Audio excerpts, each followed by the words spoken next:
ताज्या व ठळक नवनवीन घडामोडी पाहण्यासाठी आमच्या बारामती झटका या YouTube चॅनलला सबस्क्राईब करून बेल आयकॉन दाबा। स्वर्गीय चिरंजीव समर्थ गणेश रणनवरे याचे स्मरणार्थ आजी माजी सैनिक सन्मान सोहळा रविवार दिनांक 13 जानेवारी 2019 रोजी मानकी तालुका माळशिरस जिल्हा सोलापूर येथे संपन्न झाला।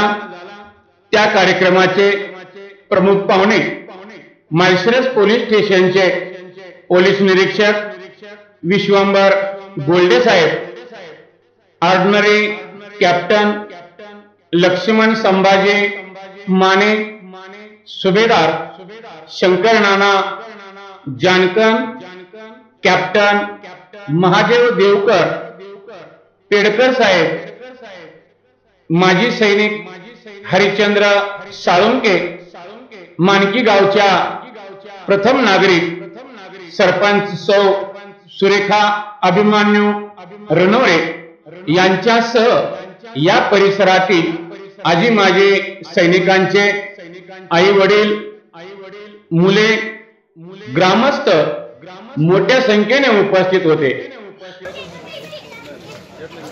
आजी माजी सैनिक यांचा सन्मानाचा जो कार्यक्रम आहे, या कार्यक्रमाचे आयोजक गणेश सुभाष रणवरे,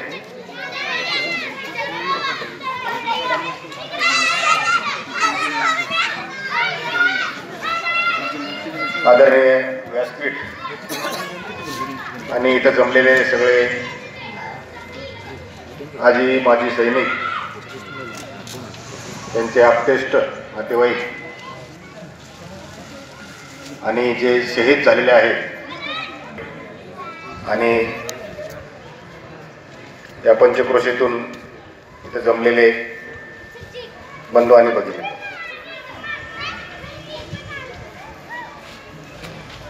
आज खऱ्या अर्थानं आपण आपल्या संरक्षणासाठी जे स्वतःचं बलिदान करतात, बलिदान देतात, त्यानंतर अहोरात्र बर्फ ज्या भागात आहे, हिमालयामध्ये किंवा इतर ठिकाणी बॉर्डरवर भारत पाकिस्तान, भारत चीन या ज्या भारत बांगलादेश या ज्या बॉर्डरवर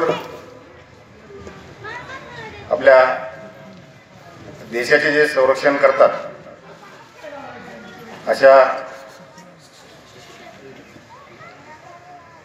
आजी आणि माजी सैनिकांचा व देशासाठी बलिदान केलेल्या या जवानांचा आपण फार मोठा सोहळ्याचा एक कार्यक्रम आयोजित केलेला आहे।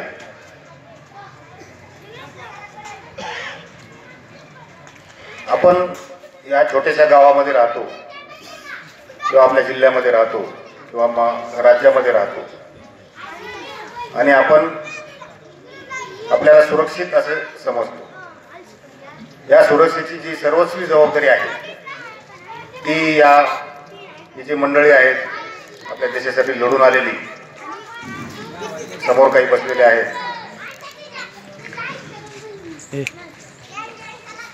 यांच्या भरवशावर आपण सुरक्षित असतो।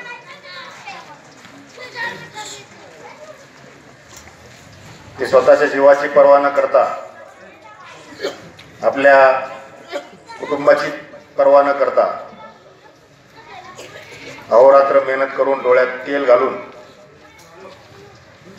आपल्या देशाचं संरक्षण करत असतात। आणि याचमुळं आवर्जून मी या कार्यक्रमाला, मला बराच व्यस्त कार्यक्रम होते, मी आयोजकांना पण सांगितलं होतं, परंतु पूर्ण सर्वांचा सत्कार झाल्याशिवाय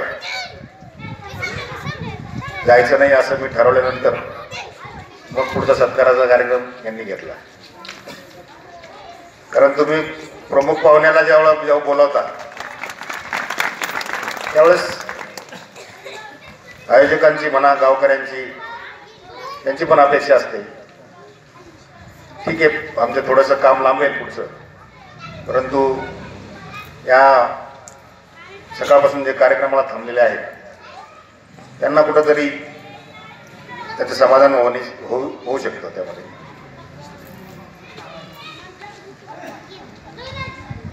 मी बघितलंय या पश्चिम महाराष्ट्रामध्ये सोलापूर, सातारा, कोल्हापूर, मी तसा मराठवाड्यातला आहे मूळ, परंतु या पश्चिम महाराष्ट्रामध्ये आजी माजी सैनिकांची संख्या जास्तच आहे. त्यातल्या त्यात सातारा जिल्हा हा सैनिकांचा जिल्हा म्हणूनच प्रसिद्ध आहे. आणि हायस्कूल आहे तुम्ही सातारा जिल्ह्यातच आहे, बॉर्डरच आहे मला वाटतं. त्यामुळं हे संस्कार या जिल्ह्याचे, या पश्चिम महाराष्ट्राचे आमच्याकडे मराठवाड्यामध्ये त्या मानाने कमी प्रमाणात भरती होतात. मराठवाडा विदर्भ झालं. आता या 5 वर्षात थोडा ट्रेंड बदलला आहे. या 5 वर्षात थोडंसं जास्त भरती व्हायला लागलेले आहेत आमच्याकडचे लोक. म्हणजे 5-10 वर्षापूर्वी थोडी वेगळी परिस्थिती होती. तर अशा या भागामध्ये आपण आहात आणि आपलं जे योगदान आहे, आपले जे मुलं आहेत, आपले जे भावंड आहेत, यांचं जे योगदान आहे संरक्षणामध्ये ते अतुलनीय आहे. त्याची कुठल्याही शब्दाशी तुलना होणं शक्य नाही. आम्ही सुद्धा सुरक्षेचं काम करतो, परंतु आंतरिक सुरक्षा आमच्याकडे असते, इंटरनल सिक्युरिटी. म्हणजे समाजातले जे काही समाजकंटक असतील, गुंड असतील किंवा अवैध काम करणारे लोक असतील किंवा काही गुन्हे करणारे लोक असतील,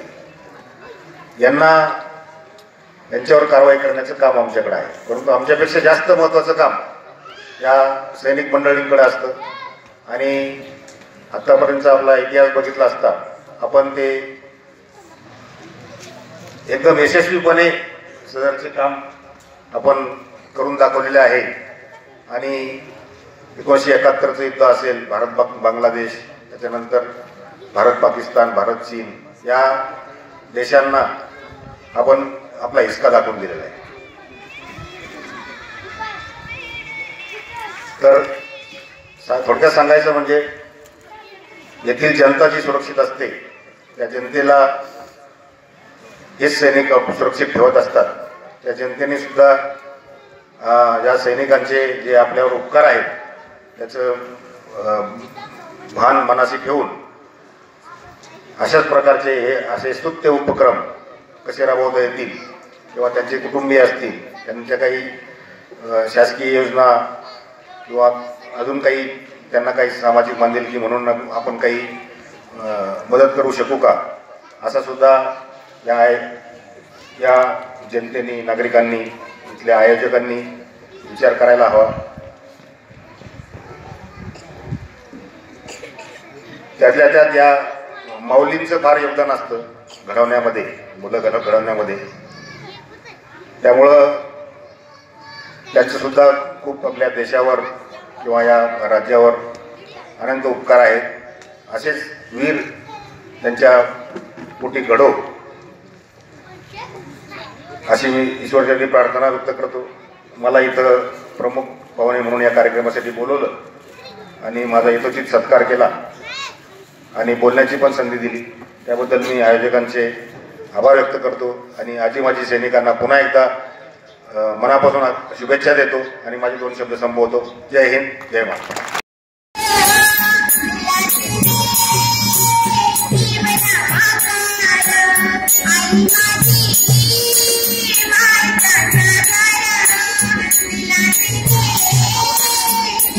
या कार्यक्रमाचे आयोजक गणेश सुभाषराव रननवरे यांच्याकडूनच या कार्यक्रमाविषयी आपण जाणून घेऊया.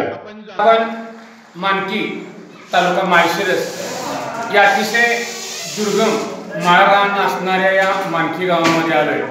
पण आज या मानकी गावामध्ये खऱ्या अर्थानं एक देशाचा अभिमान, स्वाभिमान असावा अशा पद्धतीनं या ठिकाणी एक आगळा वेगळा कार्यक्रम आयोजित केलेला आहे. जे आपल्या देशासाठी संरक्षण करणारे आजी माजी जवान आहेत त्या जवानांचा या ठिकाणी सन्मान सोहळा आयोजित केलेला आहे. ज्यांनी हा सन्मान सोहळा आयोजित केलाय आपण त्यांच्याकडूनच जाणून घेऊया की तुम्ही जे हा जवानांचा जो सन्मान सोहळा आयोजित केलेला आहे हे सोलापूर जिल्ह्यामध्ये माझ्या माहितीनं हा पहिल्यांदा तुम्ही मानकीसारख्या ग्रामीण भागामध्ये घेतला आहे. या पाठीमागचा उद्देश काय तुमचा? सन्मान सोहळ्याच्या पाठीमागचा तसा उद्देश जर पाहिला तर एक सामाजिक कार्य कुठंतरी व्हावं. दुसरी गोष्ट आमच्याच कुटुंबातील आमचे चुलते आर्मीमध्येच होते, तसेच आमचे बंधुराज पण आर्मीमधून रिटायर झालेले आहेत आणि चुलते दोघेही. दुसरी गोष्ट जे आपल्या भारताच्या सीमेवरती आपल्यासाठी अहोरात्र रात्रंदिवस झगडत असतात त्यांच्यासाठी काहीतरी एक वेगळा कार्यक्रम करायचं असं आमच्या मनामध्ये एक कल्पना आली आणि त्यांच्यासाठी एक आपण वेगळा कार्यक्रम करावा अशी संकल्पना निर्माण केल्यानंतर आम्ही ठरवले काही दिवसापूर्वी की एक सर्व आजी आणि माजी हे दोन्ही सैनिक एकत्र येऊन त्यांच्यासाठी आपण एक वेगळं काहीतरी कार्य करावं. त्या निमित्ताने आम्ही हा सत्कार समारंभाचा कार्यक्रम ठेवलेला होता. यामध्ये आमच्या सर्व ग्रामस्थांचाही सहभाग मोठ्या प्रमाणामध्ये लाभला. दुसरी गोष्ट सर्व आमचे जे इतर सहकारी मित्र आहेत यांचाही या ठिकाणी खूप मोठा लाभ आम्हाला प्रतिसाद मिळाला. त्याबद्दलही मी त्यांचा आभार व्यक्त करतो. तसेच या कार्यक्रमासाठी पत्रकार जे उपस्थित होते त्यांचंही या ठिकाणी मी आभार मानतो. या ठिकाणी आपल्याला ज्यांनी संयोजन केलं त्यांनी सांगितलं की हा कार्यक्रम जरी मी केलेला असला तरी मला साथ देणारे गावातील आहेत मित्रपरिवार आहेत या सगळ्यांचं सहकार्य लागलं आणि पत्रकारांचा सुद्धा यांनी उदार अंतकरणानं या ठिकाणी स्वागत केलेलं आहे. खऱ्या अर्थानं अशा लोकांची देशाला गरज आहे. सीमेवर लढणाऱ्या लोकांचं खऱ्या अर्थाने स्वागत करणं, कारण अनेक घरं यामध्ये उद्ध्वस्त होतात. काही वृद्ध आई वडील असतात, त्यांचा एकुलता एक मुलगा सुद्धा जातो. त्यांच्या कुठेतरी पाठीवर केलेल्या कौतुकाची थाप पडावी असं या ठिकाणी यांनी चांगला भव्य आणि दिव्य कार्यक्रम घेतला आणि तुम्ही आमच्या बारामती झटका न्यूज चॅनलमध्ये जे विचार व्यक्त केले ते आम्ही आमच्या सर्व प्रेक्षकांना पोचवू. तुम्ही दिलेल्या प्रतिक्रियेबद्दल आम्ही धन्यवाद. चले हम फिदा जानो तन साथियों, अब तुम्हारे हवाले वतन साथियों. कर चले हम फिदा जानो तन साथियों, अब तुम्हारे हवाले वतन साथियों.